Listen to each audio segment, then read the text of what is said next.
Tadinya aku ngira pakai kartu grafis ini di Linux bakal jadi pengalaman yang baru, menarik, dan menyenangkan.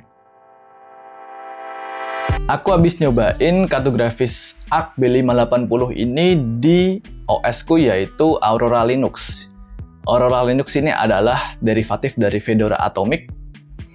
Dan apakah aku mendapatkan pengalaman baru? Benar. Apakah pengalaman yang menarik? Juga iya. Apakah pengalaman yang menyenangkan? Nggak terlalu.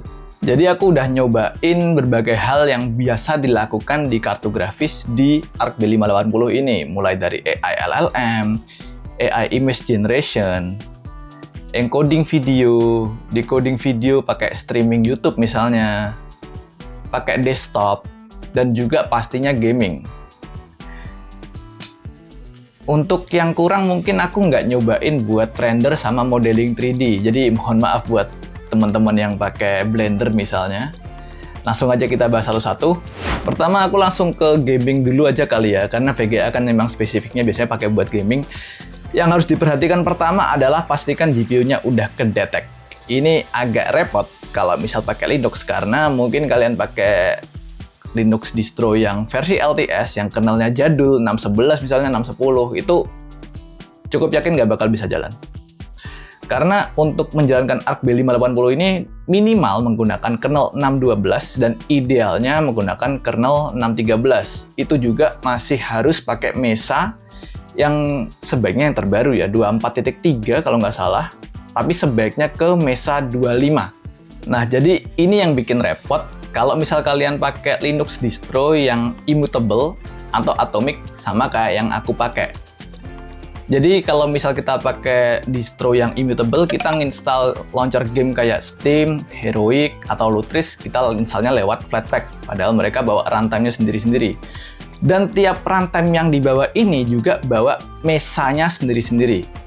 Nah, kalau mesanya terlalu jadul, bisa jadi Arch B580-nya nggak kedetek, atau kedetek tapi jalannya nggak sempurna, atau ada fitur-fitur yang nggak jalan. Misalnya kayak ray tracing-nya ini harus pakai Mesa 25.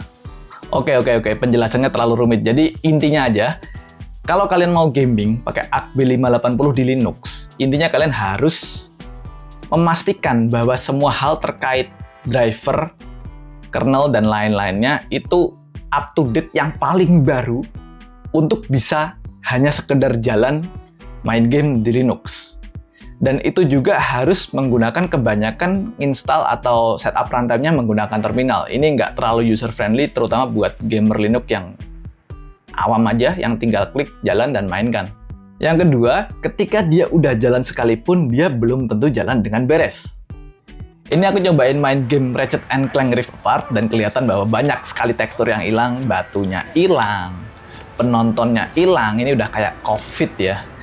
Aku juga nyoba main game Control, performanya cukup buruk, utilisasi GPU-nya nggak sampai 100%, masih jauh sekali dari 100%, aku nggak tahu ini bottleneck-nya di mana.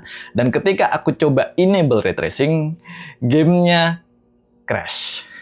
Berikutnya aku ngetes juga buat jalanin AI. Di sini aku bikin LLM atau chatbot pakai Ollama untuk berjalan di atas Arch B580 ini. Performanya udah cukup oke, kenceng, dan responsif juga, mungkin karena dibantu juga sama memori bandwidth-nya yang cukup lebar ya, 192 bit GDDR6. Walaupun setup-nya lebih rumit dibandingkan menggunakan Nvidia CUDA ataupun Radeon ROCm, tinggal pull aja kontainernya, setup environment-nya, terus oke, kepanjangan. Jadi ini aku udah bikin run script-nya, tinggal jalanin, habis itu nanti Ollamanya udah langsung jalan, tinggal bisa dipakai. Yang jadi poin minusnya adalah aku nggak bisa jalanin AI Image Generation pakai Arch B580 ini di Linux. Karena belum ada PyTorch buat arsitektur Battle Mage buat OS Linux. Ya, ini kebalikan dari situasi dari ROCm yang punya PyTorch buat Linux, tapi nggak punya buat Windows. Ini sampai aku curhat ke Buzzer Art dari channel sebelah ya. Bisa ditebak siapa itu. Buat konsumsi konten dan penggunaan desktop harian nggak ada masalah sama sekali. Aku coba buat browsing, buat office, sama buat nonton YouTube dengan codec FE1, dia lancar, nggak ada hits, nggak ada masalah. Bahkan dengan setupku yang dual monitor ini, dia kerasa smooth-smooth aja.